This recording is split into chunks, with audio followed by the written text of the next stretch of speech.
Hello friends and welcome back. This is Rob. I'm starting a new playlist. I thought we could have some fun deconstructing and deciphering fashion magazine photos. So this new playlist, when you see a new video, if it says DDFMP, that's just going to be shorthand for deconstructing and deciphering fashion magazine photos. And we'll just have some fun again from an artistic point of view. We'll try to examine the photo and see what the creative team is trying to tell us in the photo. Now again, this is highly subjective, okay? So we know a math problem would have one correct answer, right? 1 and 1 is 2. But in the artistic world, I'm going to have some fun with this, trying to deconstruct and decipher the photo. But there are a million possible correct answers. So please, when I come to a conclusion in these photos, please don't think that's the one and only a base meaning of the photo. There could be a million viewers could come to a million different conclusions and they would all be correct, okay? And that's the beauty of art versus science, okay? Because art, there are infinite number of correct meanings to extrapolate from a painting or a photo or whatever. Okay, so let's begin. So the first one, I'm going to call this Suicide Bomber, and we'll examine what makes this, I think, what the artistic team, the photographer and the set designer and the creative consultants, they're trying to tell a story. And so let's start from the beginning here, okay? So we'll start with elements of harmony and disharmony, agreement and disagreement.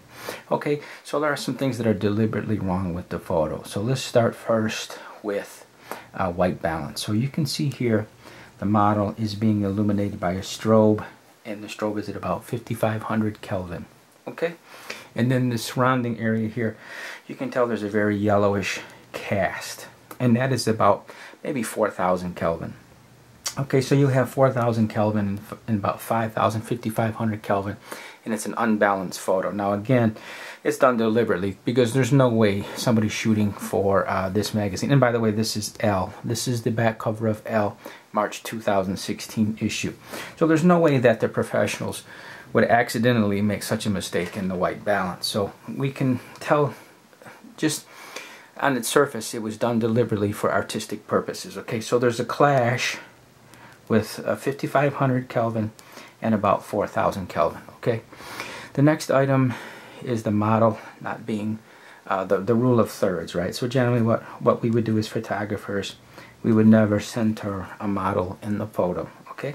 So we would place, usually it's a third. The rule of thirds would say that the model should probably go about here or here, but not in the middle. And again, it's the creative team did this deliberately to show disharmony in the photo. And again, I'll come to that at the end of the video, why there's disharmony in the photo. Okay, so let's look at her bow tie and the sleeves here, the cuffs. This red, blue, red, and red, blue, red. These are colors of the British Royal Army Ordnance Corps, and there's no I in this ordnance, so it's not ordinance, it's ordnance, O-R-D-N-A-N-C-E.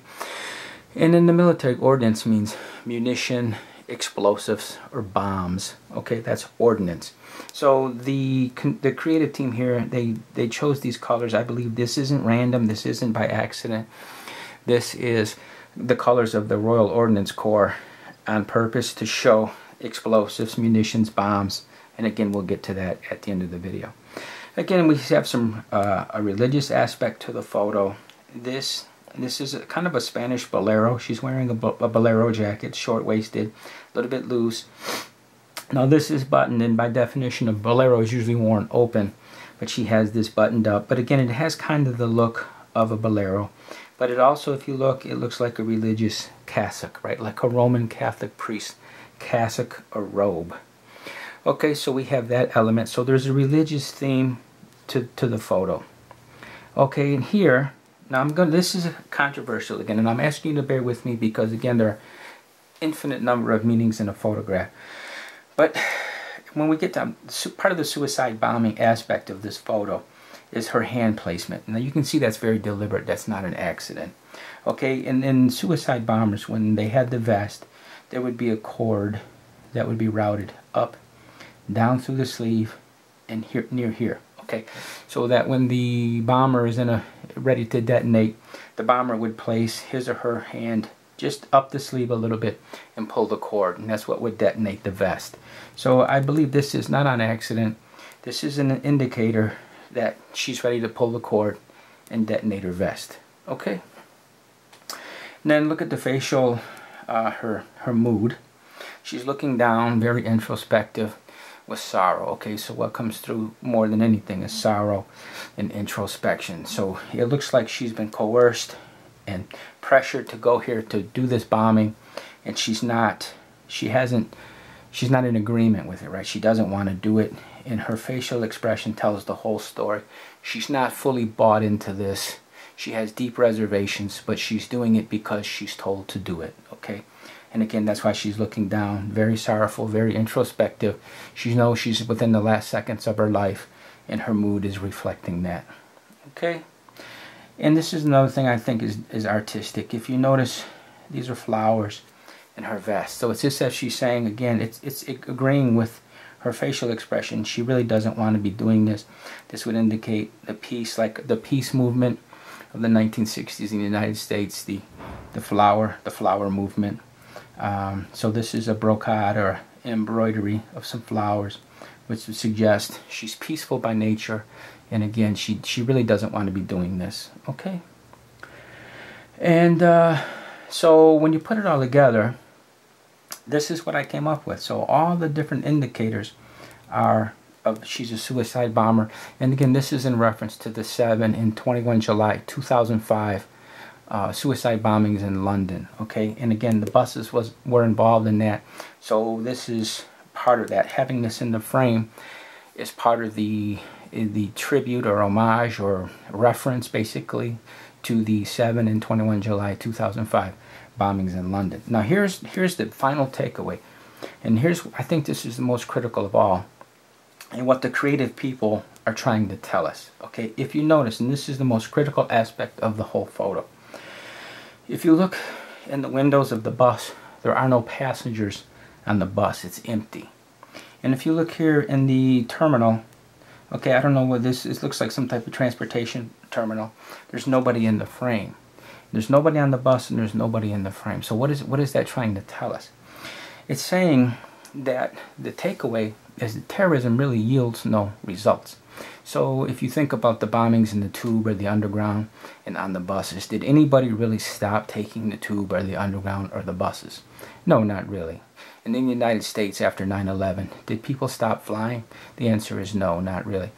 So the terrorist objective to fundamentally change the culture, to get people to stop taking public transportation, to stop taking the tube, stop flying, whatever their intent is, it never works. So their goal is always to do something, to create some type of effect, right? For every action, there's an equal and opposite reaction. Well, in terrorism, it really doesn't hold true because their objectives don't materialize. So what the creative team is trying to say here with this bomber is that you might as well detonate yourself when there are no people around, because what you're doing is so fruitless. You might as well just blow yourself up when there are no people around, because it doesn't matter if there are people or no people. You'll never accomplish your objective. You'll never fundamentally change the culture.